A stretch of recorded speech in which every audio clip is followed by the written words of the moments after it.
We're halfway through Black History Month, and things are floating like a butterfly, stinging like a bee. Speaking of boxing, Jack Johnson was the first black heavyweight champion, and because of racial tensions, his biggest fight was against the world. Johnson wasn't the best role model, what with all his drinking, gambling, and sleeping around, but he was in a unique position where he stood for all black people, whether he liked it or not.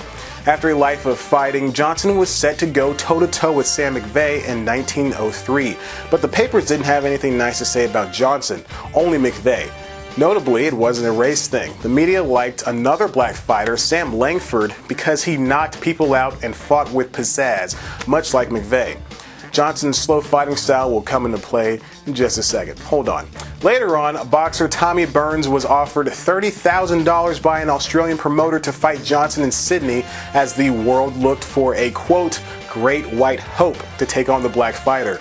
The fight saw an energetic Burns expend all of his energy on a stone like Johnson, who would use his built-up energy to his advantage. He did it.